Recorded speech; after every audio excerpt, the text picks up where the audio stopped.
Hey, you guys, this is Lisa Alexander with a deeper look into domestic violence. I'm super excited for another episode, and we have the beautiful Miss Shanda Roberts here with us from Pain to Purpose, based out of Miami, Florida. Hey, Shanda. Hey, good evening, Miss Lisa. Hi, I'm so glad to have you on. You guys, we Thank have worked together. She came out to support. We didn't even know each other at the time, except through like social media, for my first annual domestic violence event that I had. And she came and supported all the way from Miami. It was just amazing. And since then, we've clicked and been working together. yes, And ma'am. so I'm just so glad to have you on because it's in the world that we work in the advocacy world, it's hard to really connect with someone who's like, hey, let's do this together. Right. We can really reach more people. So I'm super excited to connect with you and have you on the show today. Thank you so much. I am too. I feel like we've known each other forever. I And know. our spirits vibe, like our families, I feel like we've known each other forever. We have too much in In common. common, we do. We do. Y'all, we be cracking up. It's so funny. We had to behave ourselves before we hit record. So we just have a good time. We have so much in common. Really thankful for our journey that God has brought us on. So Yes. please tell us a little bit about yourself. First of all, you're a survivor. And so let's start there because before Pain to Purpose, there was pain before the purpose came. So Yes. tell us about that. Whew, Pain and Purpose started because, well, let's start with what happened. So, Yeah. my abuse started at 15. If I could rewind back a little further, I was molested at 4 years old. And Mm, my mom is from Jamaica. My dad is from Bahamas. I was born in Bahamas, okay. and we moved here when I was 3 years old, and living with my grandma and a house full of cousins and stuff. And a family friend molested me at 4, Mm, and I feel that that left me susceptible to other abuse, wow. um, future abuse. So Mhm. I met someone when I was 15 who um, promised to love me, wine and dine me, and all of the things young girls like to hear. And the abuse did not, the physical abuse did not start all of a sudden. It came to control, the isolation, the obsession, um, along with overwhelming amount of gifts, Mm, always giving me things, and making sure that I knew that he loved me by giving me gifts. And so that kind of set the tone for our relationship in the beginning. okay. So the abuse would happen. When the physical abuse did start, it would happen, and then he would take me shopping or something, or buy me something, or buy me this plethora of um, flowers and teddy bears and whatever the case may be. Every time that was his apology. So And you were 15. Was he 15 too? no, he was much older. Okay. Okay. Older.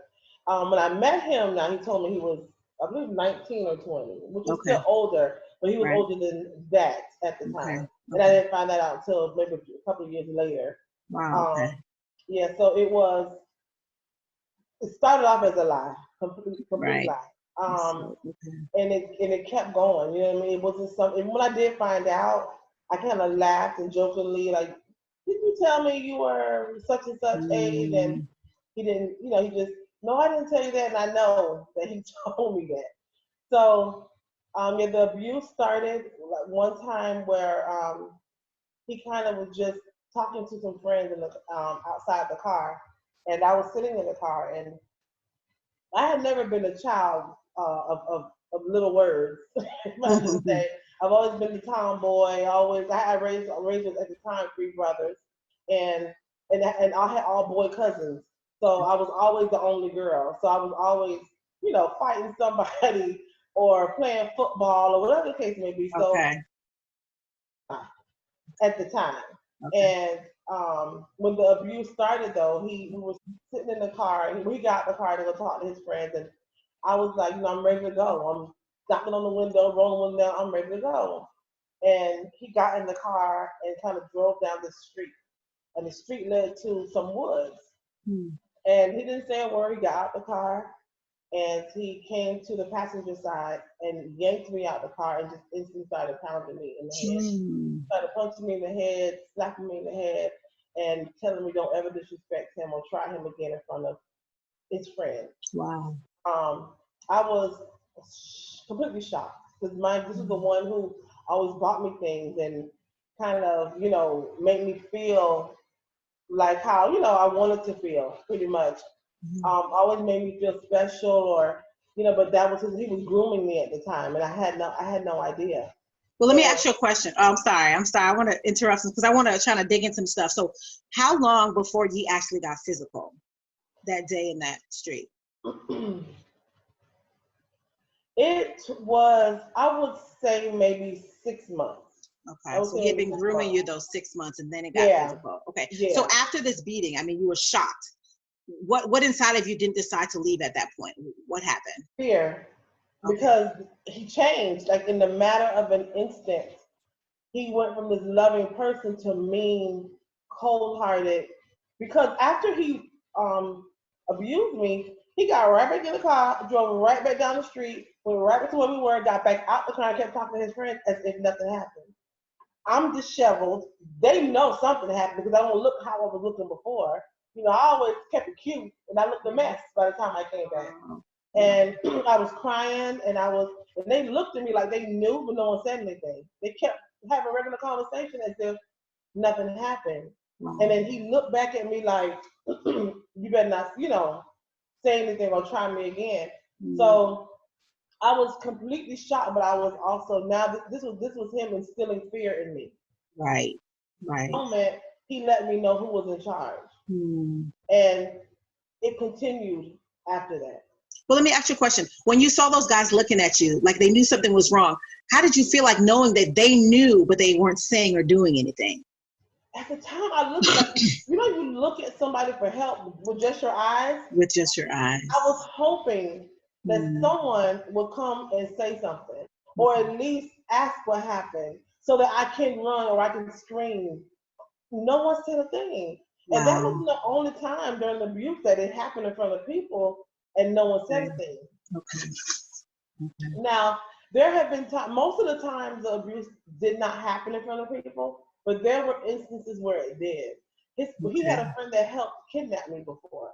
Oh my goodness. He had a friend that he jumped on me one time when we were leaving out of a club, and his friend jumped in the passenger side and he jumped in the driver's side, and they kept me in the middle, and he would not get out so I could get out. So I'm screaming, let me out, and I ended up kicking the windshield, which made him, of course, want to jump on me some more. And there was even time we had a fight where there was a couple in the car. Nobody helped. No one said a thing, ever. There was one time where we lived in the apartment complex, and there was this is kind of long story, so I'll probably get all the way into it, but there was a time we lived in the apartment complex. There was a time that he kidnapped me, and I kind of got away, and I was running behind, there's a store, like a block over from our apartment, and I ran behind the store, and I knew there was a payphone in front of the store. So I went to the payphone in front of the store to try to call the police, and as I grabbed the receiver, it was cut. So I immediately panicked because I couldn't call the police, and I hear him running, looking for me. He came around and found me, dragged me back to our apartment. I'm kicking, it's like 3 o'clock in the morning, so no one's really outside. But I'm kicking, I'm screaming, trying not to fight. I had a halter top, so he ripped it. So by this time, I have no top on. So now he's grabbing me by my waist. And the only person that ever came up was the maintenance man in our apartment. He heard me screaming, and he came out, and he said, oh my God, I'm going to tell the story.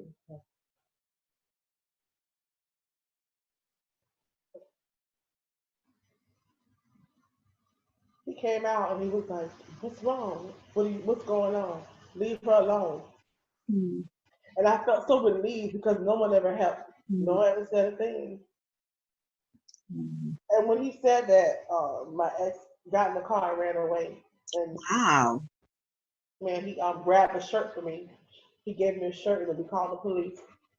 And the police came, and they asked me what happened. I told them, and because this incident had been happening the whole night. Mind you, the police were looking for me, and I didn't know it because where he kidnapped me from was from a. You know, they have those jam street parties with the speakers on the side of the road, and everybody's out hanging out.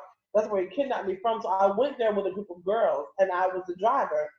So when they saw me get kidnapped, of course they're like, "What happened?" To, well, they didn't see me get kidnapped. Someone else told them that he grabbed me and put me in the car because when it was over, they're like, "Where is she? Her car's still here. Where did she go?" Okay. And even then, like I said, no one helped. They saw him grab me. They saw him put me in the car, and no one said anything. Wow. And when they couldn't find me anymore, they reached my family. My family called the police. So all this time that he had me in the car, the police were looking for me. There were helicopters all over, so I didn't know. So when I called the police looking for you, they asked me to take them back where he kidnapped me from, or kidnapped me to, or had taken me to. Sorry.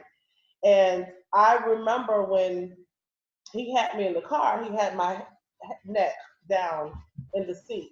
But I could see the road and I could see the street signs. I was trying to remember where I was just in case I needed to run out. And I was looking at the street sign. All I remember is Kingman Road. And then to this day, Kingman Road still exists. My mom lives close to that road. So every time I see that sign, it's a memory because that's the only street I remember when we were driving. I'm like trying to remember where I was and how to get out of there because he drove us to always took him to a secluded area. That was his favorite thing to do. And for some reason, he knew where they all were. And this road had canals on both sides. And he was trying to drive the car in the canal to kill both of us, apparently. Oh my gosh. So when I took the police back, I showed him where it was. I showed him where he took me to and everything. And the police was letting me know they had been looking for me all night. And I didn't even know it. Wow. Wow. So I want to talk about this just for a second because we talked about previously how people saw and they didn't say anything. All this time, nobody said anything. But, you know, it's interesting watching you getting emotional and hearing you talking about that one maintenance guy who did something, who spoke up. And people don't realize that moment, how that moment out of, you know, really touched you. And I just kind of want to talk about, well, why was that moment so significant for you? And I know you said because no one had ever stood up for you before, but you care to elaborate a little bit? Because it seemed that people didn't care that I was being hurt. I don't know if people didn't care or were they afraid or they didn't know what to do. Like I feel like I'm the right word, a vigilante now. If it looks like abuse, wait a minute, what's going on? Yes, I know. I mean, like, wait a minute, is this what's going on? Yes. And it's kind of like an obsession sometimes because it don't look right. I'm calling the police or I'm screaming. This is not gonna happen on my watch. No, because it happened to me on others' watches and no one did anything. Right. You know, and that's so powerful. And I just hope that he knows, the security guard, what a difference that was, even that moment. And I think for those listening, they don't realize how and I know, don't get me wrong, we know it's dangerous. We're not telling you to go out there and jump in the middle of an abusive situation. But all he did was say something. And it caused your abuser to run the other way. Yes. And could have literally saved your life that night. Exactly. You know, and I felt so relieved. It felt like, I don't know, because that whole night, like I had been trying to get away. I had to talk him out of us leaving out of that wooded area, so the area with the canals. I had to beg him and plead with him that I will take him back, that we're back together. Okay, I love you. Don't do this. You know, don't kill him. I had to use a reverse psychology on him, and to the fact that I drove us out of there. He was so in much tears and so distraught that he allowed me to drive us out of there because he pulled me out the car at one time. Wow. And I had just gotten my hair done and he pulled all my weave out my hair, every track. And I was crying. I was like, I'm sorry. I'll take you back. Let's just get from back here because I'm scared. It's dark back here. I mean, you couldn't see your hand in front of your face. The only reason why we saw anything was the headlights of the car. Wow. And then when I agreed to take him back is when he got emotional and he got in the car and I ended up driving us back to the apartment. Now, I had left the apartment, which is why he still had the apartment. I had moved out. So I drove us back to the apartment. And that's when he went inside to say, well, I'm going to go get us a hotel because he knew someone had been looking for me because my car was still over there where I left it. Right, so I'm going to go. And this was his thing. He would always abuse me and take me to a hotel for maybe 2 or 3 days. So nobody went. So either I wouldn't leave him and he would have a close eye on me. Because if he stayed home, people may come over or whatever the case may be. That was his way of secluding me from everybody. Wow. And then, so I was like, I'm not going to a hotel with him tonight. I need to get away. So it's when he went into the house to get his money to get the hotel when I got out the car and I ran. to try to call the police. But then he ended up catching me. Wow. So, you know, it's interesting that you talked about the reverse psychology part, because I think that, you know, it's so funny. I'm listening to you say it. And I remember how many days you do the reverse psychology just to survive that night, that moment, that situation. And so I've never really talked about on a podcast with anybody about the reverse psychology, but it's one of the tactics that we use to survive. It literally is. And I don't think people really, you do what you have to do to survive. No, you don't mean it. No, you don't want to stay with him, but you know that, like you said, if you didn't do it that night, you probably wouldn't be here today. No. And I didn't realize that what I was doing then. It wasn't until I became this advocate and this, you know, overpaying the purpose and wanting to help people that I realized, wow, I did that. Yeah. You know, I had to do that to survive. There were plenty of times where I had to tell him, okay, we're back together. I'm sorry. But in my mind, I'm trying to find the next exit up out of there. Because if I didn't calm down, or calmed him down, it would have been worse than what it was. There were times where I even had to fall asleep with his arm on my chest and his legs across my legs because he didn't want me to leave. And if I moved an inch, he was waking up. Where are you going? I'm going to the bathroom, or I'm going here. But mind you, in my mind, I'm trying to get up out of there. Yeah. And I had to do reverse psychology so many times. And then when you do leave and you are free, now you have to watch your back, because he would stalk me. He would find me. Oh my God, there were so many times where I saw him at places and he would literally grab me and put me in his car, or cause a scene, or embarrass me, or something. Either I would just go with him because I want to be embarrassed. Wow. How long were you with him total? 9 years. Wow, 9 years. And what was the point where, I know actually we just did a live the other day, and I know there was a point where it got really, really low for you. Can you share a little bit about that and what happened? So there was, because it's so much things that just happened too. A lot of times when you've been beating your head, it gets jumbled up.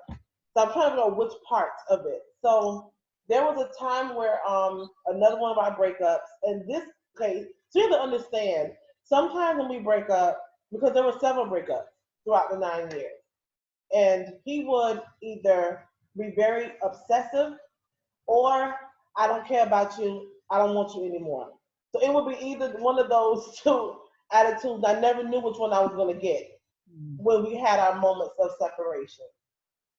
And this was even when we were dating and when we were married. He would sometimes be like, okay, don't leave me, I love you. And other times would go, bye, I don't care. So okay, so you did marry him? Yes, I married him at 19. Okay.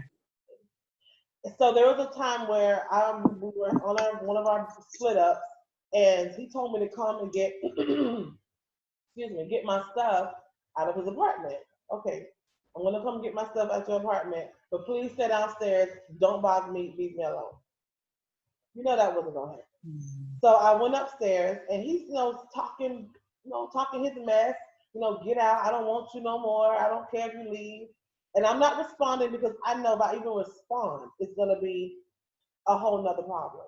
So I'm getting my clothes or little bit stuff I had, and I grabbed the knife, because if I had not, because I knew something was gonna happen, I just felt it. So I went down the elevator, he went down the stairs. As the elevator door was opening, he lunged at me, and I grabbed the knife and I lunged at him, and I ended up stabbing him on his chest. Then I went outside and I stabbed his tires, because my plan was to get in my car and leave him right there. Now, there's a security guard at the gate, the gated community. So the security guard heard all this commotion and ended up calling the police. So by the time I stabbed his tires and got in my car, the police were pulling up. And they asked me, he comes out hollering and screaming, oh, she stabbed me, she's trying to kill me. Yeah, I almost said something. So the police asked me, did you stab him? And I was like, yeah, I stabbed him, and I'm gonna kill him if he puts his hands on me again. I'm ranting, because at this point I'm just done. Yeah. And I didn't even care what happened to him. I just wanted to get away. So in my mind, I'm about to get in my car and pull off. He's like, no, you can't leave, because I'm not thinking I did anything wrong. Right. You were defending yourself in your own. Yes. Right. After years of abuse. Right. The police Right. don't care. They didn't see that at the time. They were like, "Oh no, you're both going to jail." I said, "What I'm going to jail for? I'm defending myself." Well, ma'am, did he hit you? And I thought about no, but he was going to. I said, "If you check our record, he has abused me before." And I defended myself today. He lunged towards me and I stabbed him. Yeah, but he didn't hit you.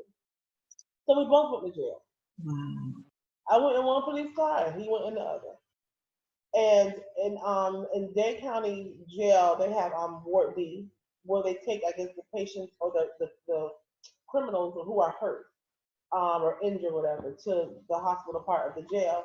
So he went up there, and there's a correction officer lady that came and talked to me because they usually come tell you about later on. These are hours you're in jail now. It's nothing that happens quick. And she's telling me that he went to Ward D, and 4 more inches I would have stabbed him. He stabbed his heart. Wow. And I instantly broke down crying because I'm like, this could have been my life, could have been over because this is the one time he didn't hit me. Right. One time he didn't hit me, but I hit him first, but I was protecting myself because he was coming at me. Right. But they don't see that. They just see that you had the weapon and you hit him. So you can either get out on pretrial or you can bond out. Pretrial gets you out without you having a bond. You just on your word, I'm gonna come back to court. Because I had a weapon, pretrial wouldn't get me out. I had to have a bond. So guess who bonded me out? He got out on pretrial, went home, got his money, and came and bonded me out of jail. Wow. I can't for the life of me understand why they even allowed him Right. to bond me out of jail. I don't know how that even works. That's probably something I got to research. Yeah, now right. Think about it, because I don't know how they allow him to bond me out of jail. Because he could have bonded me out of jail and killed me. But That's true. But you know what? As advocates, they do it all the time. I mean, as women survivors, we go bond out abuses all the time. So it's really interesting that you say that. Definitely something to look into. Like, isn't that, weren't you guys just in a domestic violence incident? Should you even be allowed to bail them out? Yeah, we should talk about that with us. Right. Because if that's the case, it shouldn't be. It shouldn't be. Yeah, because you never know. Well, actually, we do know what happens a lot of times after these situations. Right. But for him, it was a normal day. Because when he bonded me out, I got in the car and he was like, "You want something to eat?" Wow. And I'm speechless because in my mind I don't think it's about harming this nasty jail. Now I got a court case. Now I have to worry about what's going to happen next because I have a weapon. I didn't know what would happen. And in my mind I'm like, I got to get out of this. This is not what I want the rest of my life. And I'm like, God, I know this is not what you want for my life. At the time, I wasn't active in church. My mama raised me in church, and I knew God. So I knew who to go to, what I needed to go to, and go to Him. So I was like, God, I need help. I can't do this. I'm not strong enough to do this on my own. And I always felt like God told me, yes, you are. You can do this. You can get out. And it was at that moment where I started to plan how I was going to get out. Okay. So since we're on good terms now and we're back in the honeymoon stage, back at the top of that cycle, I started to just take things out of the house when I would go to work.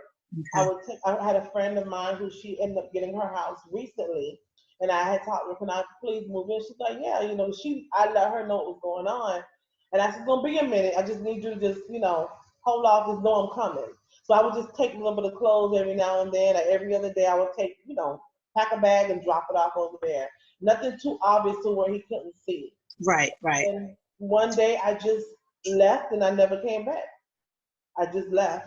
And I hid in plain sight because I wasn't that far, maybe like 15 minutes up the road. It's just that he didn't know where she lived, so he wouldn't have known where to find me because she was one of the friends I hung with all the time. So he wouldn't know to ask her where I am. Okay. And I did that for a good little while. I mean, he ended up finding me. That's a whole nother story. He ended up finding me later on, but by that time I was dating my now husband and trying to see him. So he basically told him he wasn't coming with it. He wasn't that big and bad. No. So leave and that was that. He never bothered me again. Well, it's so interesting. You talked about your strategic planning, like how you got out of there. You're slowly plan to leave. And I know oftentimes as advocates, you know, people are always like, just go. But for some people, that's not an option. Not an Because option. for you, example is that you took your time and you kind of moved slowly. And what would you say to someone listening who's thinking of doing the same thing? What are some things that you would kind of tell them? Like you said, pack up some clothes, or, you know. And I liked also that you went to someone that he wasn't too familiar with. Right. Well, because see, did try just go. I tried to just go several times, and that always ended up in a fight. Okay. Always. It never ended good. So I knew that was not going to work, and I could not leave him when we were on bad terms. So I had to do reverse psychology and trick him into thinking everything is great. We are back in love again. We're going to live this wonderful life. Every day was great. Every day he came home, I had laundry done. I had the house clean. Hey, baby, how was your day? No, he had no idea. I had just took a bag of clothes out of the house. Right. And I needed to stay like that. So if anyone is looking to do that, I would say be safe. Yes. Let people know what's going on, and make sure that you definitely have somewhere safe to go. If it's not someone's house, call the shelters around in your area. Call the National Domestic Violence Hotline and ask them what shelters are in your area. Find out what you need to do, because you need somewhere safe to go. Now, if you do have a family member, make sure it's someone that either he wouldn't go to their house, him or her, because I know men sometimes need to get away as well. Make sure that person won't either go to their house, or that person in your home, your family member, won't tell them where you are. Because that's true. Survivors leave. And because that family member felt like they shouldn't leave because they're in such a great place, like that person's so good to them, they've told them where they were. Put them in danger, just like that. Danger, yes, and not even realizing the harm that they have caused. So you definitely want to make sure people know where you are. If you have a car that's your car in your name, you know, you want to make sure that, because I know there's some survivors that had to leave, should leave her car. So if you have to leave that vehicle, if it's his, leave it. Let him have it. You're going to have to let go of something in order to move on with your life. Okay, and I know sometimes, go ahead. Yes, go, because I just want to say yes, because I talk to survivor, and I know you do too. But it's my house, but it's mine. I know it. I know it is. You work for that couch. You work for I get it. But your life is not worth what is in that home. Exactly. And when we get that, because I was there, I ain't leaving. I pay bills here, and I did all that. But when you get tired, you don't leave everything.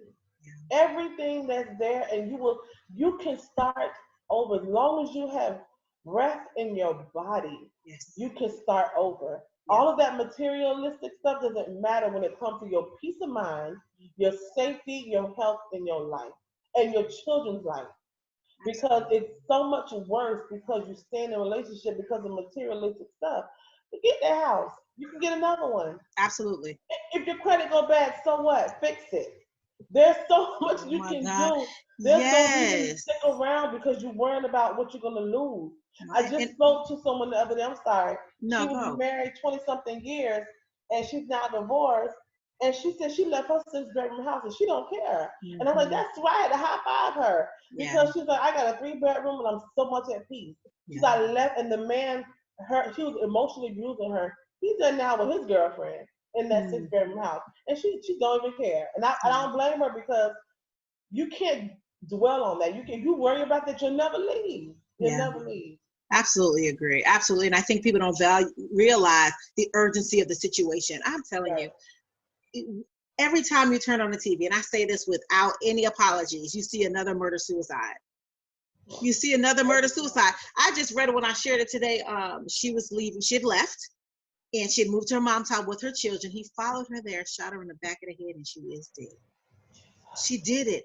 She did it. She got away, and yet still, she didn't make it. I mean, so from advocate to advocate, what does that do to you when you hear things like that? I mean, I get mad.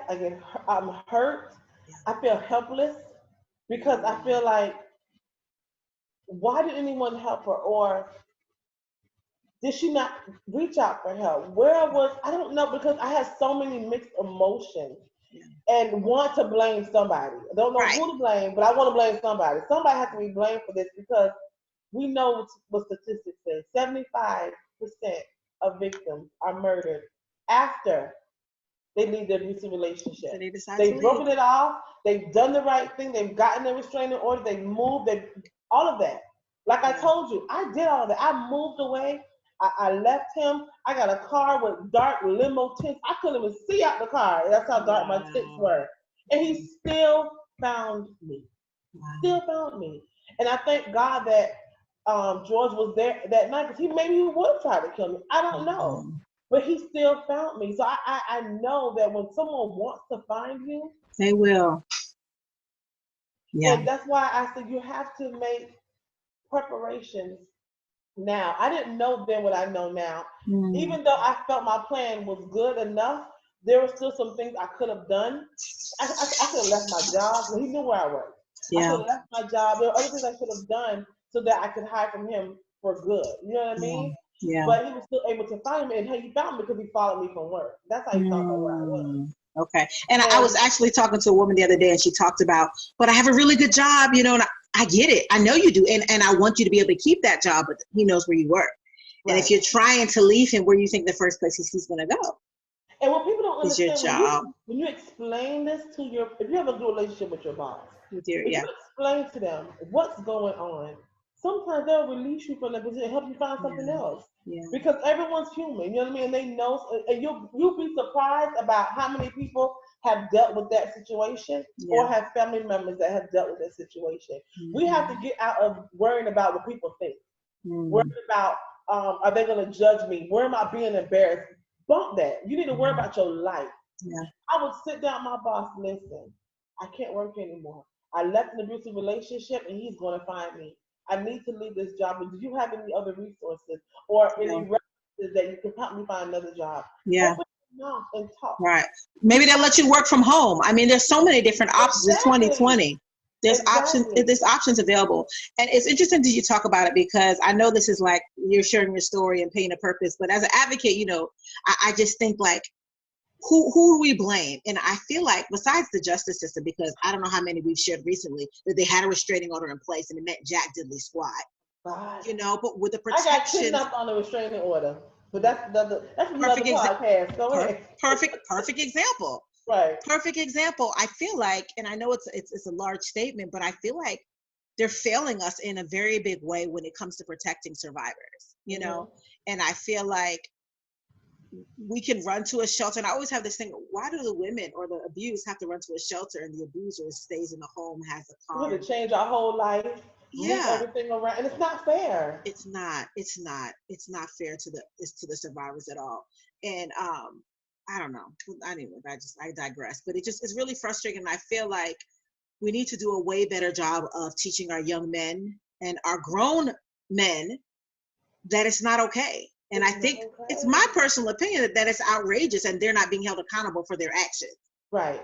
You know? Because even after, I don't know, again, I'm not really versed on the laws like I should be right now, I feel. And I don't know what the laws are now as far as how long someone stays in jail with domestic violence situation or whatever. However, I do know, I called the police several times. I called the police. Now, granted, I may not have went to court several times as well, but that should not mean you drop the charges. He still did it, whether I went to court or not, he still did it. And they're changing that now. I've worked with quite a few survivors who have wanted to drop charges, and the state's attorney said no. Right. Which I have to commend them for, to be honest, because like you said, just like myself, call the police, don't go to court, don't follow up. Right. So what would you say to a survivor who has filed a restraining order but doesn't want to go to court? They just want to let it go. The reason why most of the time we want to let it go is because we're back in contact with them. Period. Or we feel sorry for them. Yes. Right. Yes. Period. Yes. That's it. Or we feel sorry for them, or we just yeah. And not because we're made us, look what you did to me. Now I lost my job. Now I can't do this. Why would you do this to us? I'm back in jail. And then now you start feeling like, oh God, yes. And you start caring about them more than they care about you. I've done that. And that's what happened. When he went to jail, he went to call him, why would you do this to me? You know I love you. You know I wouldn't do this. You know I didn't mean this. And I wouldn't go to court. Yeah.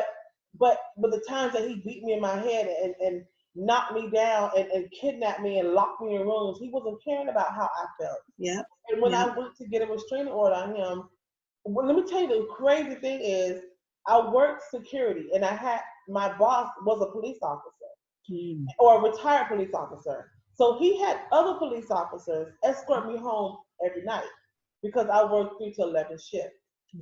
I got kidnapped while having a police escort and having a restraining order. What? They would come to my job every night, 10:45, 11 o'clock, follow me home, trail me home. When I would get up, because I lived in an apartment complex, and you know how the stairs are, one stairs is this way and one this way. Now the stairs to my left would be where the canal is, and the stairs to my right is where the parking lot is. So the police would pull up, watch me go in the house. I would unlock my door, wave to them I'm in the house, I'm safe, go in the house, flash the lights that I'm okay, then they would pull up. This one night, they didn't wait, because they had been following me home for a minute, so we felt like I was okay. This one night, I get upstairs, I unlock the door, I wave to them. As I waved them, they pulled off. He was coming up from the stairs. Oh my goodness. Dragged me by my neck all the way down by the stairs and waited till they pulled off. And I was like, how after all this time, I've been so safe. And I don't want to discourage any victims either or survivors either. I don't want to discourage you because you still need to leave. There were just better ways of doing stuff. What? 19, 20 years ago than it is now. You know what I mean? So there are things I should have done better. Now that I've learned more, you have to be more cautious. And more aware. Yeah. And I don't think it's discouraging. I think for the survivors, you got to know. And you don't want to live your life for the next 20, 30, 40 years looking around your shoulder every second. But until you can be safe and be sure, you got to be on a whip. You have to be. I had to for a while. I looked over my shoulder. There was a time I wouldn't even go get gas in my car. I would literally, when I left him and I had bought another car and I put the limo tents on there, I wouldn't get gas. I would park at the parking lot, jump on the bus, look before I got off the bus. If I saw anything look like him, I wouldn't get off at that bus stop. I would literally go down to the next bus stop, start back over and go back to my car. Or call somebody to take me to my car because I didn't feel right. So I would get in my car, go to my friend's house, and I would have her brother and sister or her go get gas in my car for me because he's caught me at the gas station before. So I wasn't going to allow that to happen again. So you have to be very cautious and very aware of your surroundings. And yes, it sucks. I get it. It sucks. Yes, it's not fair. But guess what? It won't last forever. It won't last forever. It won't last forever. And your life is worth it. Rough time. Go through that storm for that rough time. But I promise you, there is life after abuse. There is. And tell us about that because I know that you're remarried and Pain to Purpose. So tell us about Pain to Purpose. And so I guess I'm now remarried to the sexiest man in Dade County. Honey. Yeah, get it, girl. Yes. We've been married. It'll be 18 years in April. Wow, that's amazing. That's amazing. We have a bunch of kids. We have 2 together, and we have some stepchildren. We have some godchildren. Like a whole bunch of children have. Awesome. And Pain to Purpose started because someone asked another friend of mine, the only one that's a survivor of domestic violence, and she reached out to me. Now, mind you, I hadn't talked about this with anybody. Okay. I had shared it with my husband, bits and pieces, what I had went through, and when she asked me, I was like, I'm not doing it. She's like, this professor is having Women's History Month. There's a talk about domestic violence, and he wanted to know do I know anyone that wanted to speak. So I thought of you because she knew. She's one of the few friends that knew what I had been through. I said, I don't know. I don't think so. You know, I have to go in this room with these strangers. They're gonna look at me crazy and judge me and call me stupid and all of that. So I don't feel like dealing with that. She's like, well, just pray about it. She's one of those just pray about it. Well, so know how that turns out. Yes. So, Pain to Purpose. Yes, ma'am. See how that so works. I prayed about it. I went and I spoke. Well, let me tell you, I was a nervous wreck. I would never tell anybody it was easy. I was sweating bullets. Wow. I had to use the bathroom maybe 10 times. When I Wow. finally got able to speak, I felt like I was going to faint. Mhm. The first word came out my mouth, I was bawling, crying. I think every Wow. sentence came with tears. Wow. Every sentence came with tissue and me blowing my nose.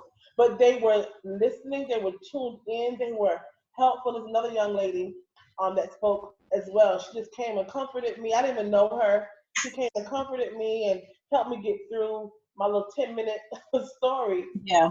Then, and then when I got through it, I felt like a weight was lifted off my shoulders. Wow. So much. I didn't know that I was Yeah. holding on to this heavy stuff.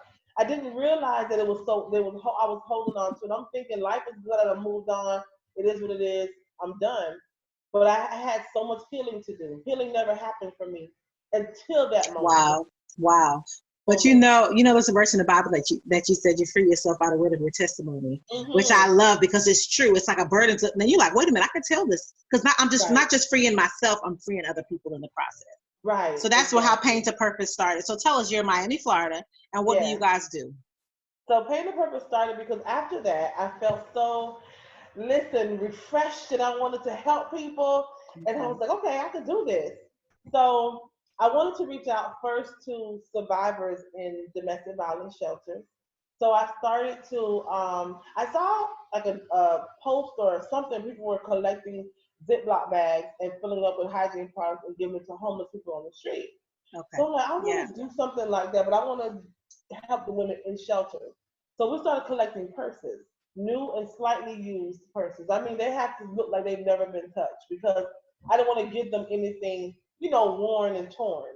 I wanted to help build their confidence. We love purses, honey. We love us a Yes. cute bag. Yes. So Yes. I wanted to, Yes. also give them a purse, but fill it up with, items that they would need. And it was during Christmas time, and I always saw toys for tots and toys for kids, and they were getting it. Our kids are always good at Christmas time, but what about the moms? What about the women that's going through what they're going through in these shelters? And most of the times, as parents, we just want our kids to be happy. Yeah. But as a Absolutely. survivor, I wanted the moms to feel like we care, that there's people out here that care as well. So that's what we did. We collected the purses, but we didn't just drop them off. We went and sat and talked with them. We take lunch, we take sandwiches, whatever we can at the time. And we had like a little group session. I share my Okay. story with them. Um, I tell them what I have been through, but what I'm doing now. Mm-hmm. And that kind of just kept happening. And then I started getting speaking engagements, and then Pain the Purpose. The name came from a story I read. Okay. There was a police officer who died in the line of duty, and his wife would go to this restaurant where her husband used to go and pay for other officers' food. And they asked her why did she do it. She said she was turning her pain to purpose. And I was Yeah. like, that's what I want to call my That's organization. awesome. Because I was gonna do an organization, but I couldn't think of a name. But Yeah. nothing in this world name would not come to me, and that stood Wow. out to me in bold letters. And I circled it and I screenshot it and I sent it to my husband and I told him this is the name. He's like, yeah, go with it. He's done with it. That's So and then awesome. yeah, so it kind of just grew from that. So you guys are in Miami, Florida. I know that you do a survivors ball. You do a Yeah. teen summit. Okay, so what's your website? Where can they find you? Social media? Our website is pain, the number two, purpose76.org. Okay. On social media, it's pain, the number two, purpose76 on all social media. That's Twitter, Instagram, Facebook. And I got a Snapchat, but I don't really know how to use it. So Wait, what? How do they even do Snapchat? I don't get it. I I'm don't know, not I'm too young old for that. enough. I'm too old. I can't. I gotta be snapping all the time and disappear. What is No, that? I just post flyers on there and keep them. I don't even know, and that's like once every 4 months. Like I barely get on there. I don't even know if the Wow. thing even works. My followers, but do we have followers on Snapchat? I don't even know. I don't even know. People that see it probably on the left because I barely. Yeah, your followers left. That's hilarious. So But before we definitely go, something. okay, so definitely before we go, what would you say to a survivor who's in a situation, who's listening, who could be 15 years old like you were? One thing I noticed that you said earlier, if I could touch on it really quickly, is you said he lied about his age, and then when he found out about his age, he kind of blew it off. It was in a moment where you caught him in a lie, but you didn't acknowledge the lie for what it was. And obviously we do that as survivors, especially. Yeah. He was obsessed. There was obsession, and he also bought you a lot of gifts. So I put that in a nutshell to say, If you're a 15-year-old girl, you're going through that, what would you say to her, or she's experienced some of the things that you did? If it doesn't look right, feel right, smell right, it ain't right. Can you say And that? Could you say that again, please? if it doesn't look right, feel right, or smell right, it's not right. Don't believe the lies. You are smarter than that. And because I was always a smart child, I don't know how I got fooled. I can't tell you from this day how I got fooled into that. Because I was never the gullible child that, believed everything. I'm telling you, I was this child that you couldn't come to me, play with me. I wasn't with it. Wow. Like, he changed my whole personality. Wow. Being in that relationship changed it. It changed everything I knew, everything I grew up, knew growing up. So I would tell anyone, especially a 15-year-old, there is time for love. And if he's abusing you, if he's isolating you, if he's controlling you, that's not love. Love is support. Love is caring. And anybody at 15, another 15-year-old, don't know how to do that yet. Yeah, and I know they don't want to hear that, but it's just true. And they feel that they know love, and trust me, you don't. You never. I didn't experience love until I met my husband at 20-something years old. Wow. That's what real love felt like, because I didn't know the support. And that's a whole nother story, because guess who became the aggressor when she got into a new relationship? And it's like it will change you. So definitely get out. The minute something doesn't look right, pay attention. There are red flags everywhere in our lives, and you have to pay attention to. Don't brush it off. Don't excuse it. Don't make a lie for it and think that it's okay. No, get out, because if you start making excuses for it, it's wrong in the first place. It's already wrong. That's good. And I know we're over our hour, but I really have to ask this question, because in the beginning you said something about being molested at the age of 4. And this is for the moms that are listening. And they have a young child that may have experienced something similar to this, to that. Do you think that recognizing that, acknowledging it, offering counseling, doing something may have changed it? Because you said that you didn't realize that impacted you, but it did.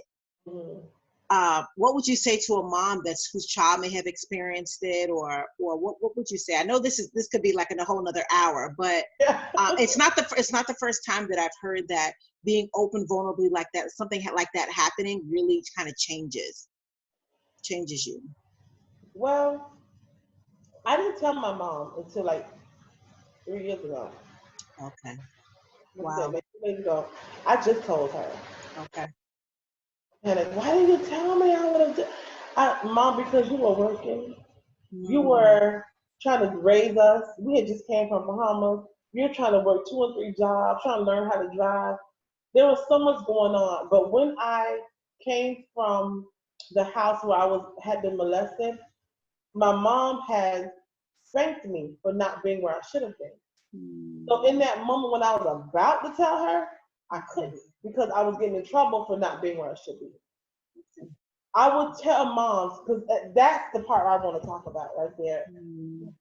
Listen more than trying to chastise or discipline. That's good. Because that may be the moment they want to say something. Because at that moment, I want to tell her what had happened. Like I said, I wasn't scared of anybody. I had boys around me all the time. It's just that when she found me, because she saw my brothers and my cousins looking for me. And I heard them when I was in that house. And the only why he let me go because they kept calling my name. And when I came running around, where you been? And I got a spanking. I didn't say anything. Okay, I get it. As parents, we need to take our time and listen, ask questions, and try to get help. Because even though we do all of that, don't get me wrong, sometimes kids won't open up. Yeah. Make sure they have someone else in their life, another adult that they trust and they can go to. Because even as much as I speak to kids, as much as I go out and I mentor kids and I work in the teen shelter, I know there's some things my teenage kids and my adult child won't tell me, because I'm their parent. Right. But they have people in their lives that they can go to if they need to share something that they need to share. But I also feel that our bond is strong enough to where they'll come to me. But just in case they won't, they have someone. Let them have somebody, yeah. As a parent, I would just make sure you listen to your kids. Ask questions, pay attention. Pay attention to how their behavior changes. Yeah. my behavior changed, even at 4. You know what I mean? I can't remember what I did yesterday, but I remember that day like it was yesterday. I Wow. remember that day, the smell, the room, the window, the bed, the musty smell. I remember all of that. Wow. And it's something that I don't think will ever go away. So as parents, I've been more, it has caused me to be a helicopter parent, and it has caused me to be very overprotective, but I would rather overprotect my children than leave them underprotected. That was so good, Shonda. Thank you so much. It was so powerful. Thank you so much for joining us. I really appreciate you guys. Find Shonda on social media at Pain to the number 2 Purpose 76. Yes. Is it y'all? What is it? I'm sorry, I lost it. 76.com. .org. .org. Okay, I'm gonna say it again. Pain to the number 2 Purpose 76.org. She is Pain to Purpose as well on Facebook. Go like her page, follow her. She's always posting amazing things. And that's Shonda Roberts on Facebook, you guys. Thank you for joining us for another episode of A Deeper Look into Domestic Violence with Lisa Nicole Alexander. I'll see you guys next time. See ya. Good night.